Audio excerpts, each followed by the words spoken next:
आज 20 नवंबर को जिला सुकमा में छत्तीसगढ़ युवा मंच और जिला सुकमा मसीह समाज के नेतृत्व में हमने पूरे सुकमा जिले के अंतर्गत हो रहे असंवैधानिक कृत्य के खिलाफ अपने संवैधानिक अधिकार को लेने के लिए न्याय हेतु जिला कलेक्टर के पास पहुंच के हमने आवेदन सौंपा है। 17 तारीख को मिचवार में जिस प्रकार से मसीह मानने वालों का फसल कटाई को करके लूट के जो ले गया है उसके खिलाफ में हमने न्याय मांगा है। चियूरवाड़ा में जिस प्रकार से मसीह मानने वाले लोगों का फसल को काट के उनके जमीनों को कब्जा किया गया है उस पर हमने न्याय मांगा है। कई जगहों पे हमारे लोगों को राशन से वंचित किया गया है। साल में अगर आपको एक घर मिले दे दो परमेश्वर को। मैं कह रहा हूँ कि 5 घर होने वाले हैं यीशु मसीह के नाम में। एक गाड़ी है दे दो प्रभु को। मैं कह रहा हूँ 5 गाड़ियां होने वाली हैं यीशु मसीह के नाम में। मैं कह रहा हूँ कि अगर आज सेवा के लिए जरूरत पड़े मैं कह रहा हूँ कि परमेश्वर को दे दो। बोलता है 5 दूंगा 5। Hallelujah hallelujah. याद रखना जिस दिन मेरे डैडी ने मुझे दिया उस दिन मुझे पता लगा कि मेरे परिवार के लोग मेरे डैडी और आधी दर्जन भाई हैं और यहां पर शमवेल भी आधी दर्जन भाई हुए, भाई बहन हुए, परिवार हुआ। आज बहुत सारे लोग परमेश्वर के सामने अरदास करते हैं और बोलते हैं परमेश्वर कि तू मेरी सुधि ले ले। अरे क्यों ले ले वो सुधि? क्या किया है आपने चर्च के लिए? कह रहा क्या किया है सेवा के लिए, प्रभु के लिए? किसी ने पूछा है प्रभु के बारे में? कह रहा कोई आता है? कह रहा है लेकिन जो लोग आज फैसला ले रहे हैं कि परमेश्वर मेरी सुधि ले, तो मैं बोल रहा हूं परमेश्वर बादल आना, थोड़ी देर में बादल आना और इनकी सुधि लेना यीशु मसीह के नाम में। मैं क्या कह रहा हूं वो बादल आएगा, शीशों का शोर आपके कानों में सुनाई देगा, आपकी कंगाई का शोर आपके कानों में सुनाई देगा, आपकी गवाही देगा। मेरे राइट हैंड से बादल आएगा और आपके घर आशीष आएगी, बारिश आएगी यीशु मसीह के नाम में। मैं कह रहा हूं मेरे खुदा मेरी सुनता है। Hallelujah hallelujah. मैं क्या कह रहा हूं आपके घर आशीष आएंगी चर्च। लेकिन कह रहे कि जितने लोग आज ये फैसला ले रहे हैं परमेश्वर कि मैं सीक्रेट जान गया हूं हन्ना की तरह कि आज पवित्र आत्मा जी मैं तेरी सुधि लूंगा। पवित्र आत्मा ऐसे लोगों की सुधि लेगा। आज अगर अब तक बच्चा नहीं हुआ, हन्ना जानती थी परमेश्वर को खुश करना। आज बहुत सारे लोग बोलते हैं परमेश्वर कैसे खुश होगा, लेकिन यहाँ पर एक बार एक औरत थी, मसीह थी, चर्च में जाती लेकिन कभी परमेश्वर के कामों की सुधि नहीं लेती। एक बार एक पादरी उसके घर पे गया तो उसके घर पे कोई मेहमान आए हुए थे और आपको पता है यूपी से जब मेहमान आ जाता है वो पान मुंह में लेकर आता कई बारी, और पान खा रहा था और उसने देखा औरत है नहीं और उसने दीवार पर थूक दिया, पुचर कर दिया। और उसने देखा मेरी दीवार गंदी कर दी और भाई साहब उसने पूरा पेंट, पूरा दीवार का नक्शा बदल दिया। उसने कहा मुझ कोई सुधि लेना ले, मैं तो अपने घर की सुधि लूंगी। उसने पूरे घर में पेंट कराया, 1 लाख रुपया खराब कर दिया और उसको बुरा भला कहा और निकाल दिया उस घर से। लेकिन उसके बाद पादरी तो वहां से चला गया, लेकिन कुछ सालों के बाद पादरी ने देखा, दोबारा प्रार्थना करने के लिए गया, बोलते वो यहाँ पर नहीं रहते, उनके ऊपर इतना कर्जा हो गया वो मकान बेचकर चले गए हैं, कहीं पर कर्जा हो गया उसकी औरत के ऊपर। क्यों? क्योंकि वो चर्च में कभी आई, कभी उसने सुधि नहीं लिया कि परमेश्वर का टेंट फटा हुआ है, कोई डंडा टूटा हुआ है, कूलर नहीं है, पंखे नहीं है, खाने के लिए नहीं है, कभी किसी ने नहीं पूछा। कह रहे नहीं पूछते लोग, जब तक उनसे मांगा नहीं जाता तब तक वो दिल नहीं खोलते। लेकिन कह रहा है कि देना वो होता है, कह रहा जो बिना कहे किया जाता है। कह रहा यहां पर हन्ना ने बिना के परमेश्वर को कहा परमेश्वर मैं तुझे आज दान करती हूं। मैं कह रहा हूं कि कोई जरूरी नहीं है कि आपके पास पैसा नहीं है। मैं कह रहा हूं पैसा ही सब कुछ नहीं है।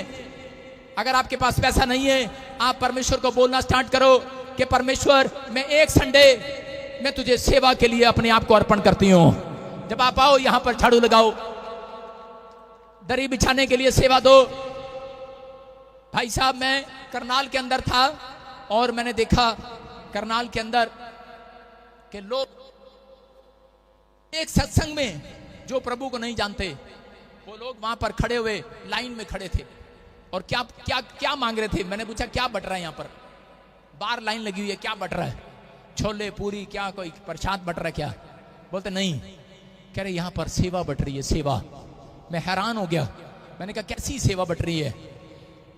लेकिन वहां पर एक आदमी खड़ा था और उसको बार बार बाहर निकाल रहे थे। वो कह रहे जाओ जाओ। उसने कहा यार कह रहे सब सेवा खत्म हो गई, दरी बिछाने की, टेंट बिछाने की, लेकिन कह रहा कौन सी सेवा बची है। तो God bless you all of you, सबको जय मसीह की। फ्रेंड्स, हम लोग जो आज प्रार्थना निवेदनों में लगे हुए हैं, प्रभु आप सबके लिए मार्ग खोल रहा है और आपको वो चीज बहुत जल्दी नजर आने लग जाएगी। जिस तरफ से आज हम लोग प्रेयर मीटिंग्स में हैं और हम लोग अपनी प्रार्थना निवेदन भेज रहे हैं, क्योंकि हम लोग परमेश्वर के निकट हैं।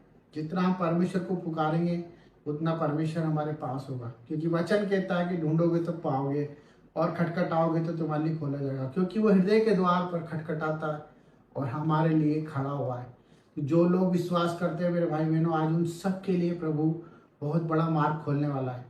तो इस वीडियो के द्वारा जो मैंने आपको बताया, आप अपने आप को बैलेंस करें, स्थिर करें, क्योंकि परमेश्वर का वचन कहता है कि आप किसी भी हालत में हो। मेरे फ्रेंड्स, मैं जानता हूँ, मेरे भाइयों, कि हम लोग प्रभु को जानने के बाद बहुत परेशानियों में जाते हैं, क्योंकि हमारे अंदर कटनी होती है, हमारे अंदर बहुत सारी बुराइयां होती है, हमारी फैमिली के अंदर हमें बहुत सारी अनरिस्पेक्टेड चीज़ें देखनी पड़ती है और वही चीज़ हमारे को बहुत कुछ टॉर्चर दे जाती है और हमारी मेंटल हेल्थ बिगड़ जाती है। हमारी ऑल ओवर जो भी हमारे टारगेट्स होते हैं वो सब कुछ हमारे टारगेट्स हट जाते हैं। तो मैं आप सबके लिए प्रार्थना करना चाहता हूँ और आप सबसे निवेदन करता हूँ कि जिस तरह से आप प्यार दे रहे हैं, देते रहें, और परमेश्वर आप सबके लिए एक सहायक भेज रहा है। आप विश्वास करें, इसी रात, इसी समय, इसी पल में आप अपने उस सहायक को महसूस करेंगे अगर आप परमेश्वर पे बिलीव करते हैं। आपको कहीं भी किसी भी चीज़ पे भय खाने की जरूरत नहीं है। परिस्थिति कैसी भी हो, चाहे हम लोग मर भी जाएं, परंतु परमेश्वर की नज़रों में, और परमेश्वर हमें जिंदा भी कर सकता है, क्योंकि उसका वचन यही कहता है कि जितनों ने विश्वास किया उन्होंने उद्धार पाया। क्योंकि परमेश्वर हमारे लिए यीशु मसीह को भेजता है और उसने हमारे लिए ये सब कुछ रचा है। उसने एक रिश्ता हमसे कायम करा है कि हम इस समय में वचन को अपनी तलवार बनाए। वचन हमारी जिंदगी को बचा सकता है। आज आप बीमारियों में हैं, आज आप परेशानियों में हैं, और आज आप कर्ज में हैं, रोग में हैं, कर्जों में हैं, परेशानियों में हैं। ये सब चीज़ों का कारण हमारे हालात हैं जो कि हमसे दूर है। हमारे हालात, हम जो चाहते हैं वो मार्ग पर नहीं चल पाते, क्योंकि परमेश्वर जब तक आपसे दूर रहेगा, आप उसे पुकारें, आप बहुत सारी चीज़ों में उलझ जाएंगे। आपका काम सिर्फ उसे पुकारना है, प्रार्थना करते रहे, नित्य प्रार्थना करते रहे, प्रतिदिन सुबह शाम दिन रात मन से प्रभु को याद करते रहे, वचन के अनुसार जीवन जिए और परमेश्वर के न्याय का वक्त करें, इंतजार करें, उस वक्त का इंतजार करें जो उसने हमारे लिए निर्धारित किया है। क्योंकि वचन यही कहता है कि जो स्थिर रहेगा वो परमेश्वर का कहलाएगा, और जो अंत तक धीरज रहेगा वो परमेश्वर के मुकुट को अपने जीवन में धार पाएगा। तो मेरे भाई बहनों, हम आप सबके लिए प्रार्थना करते हैं और परमेश्वर आप सबको शांति दे। तो सबको जय मसीह की। God bless you.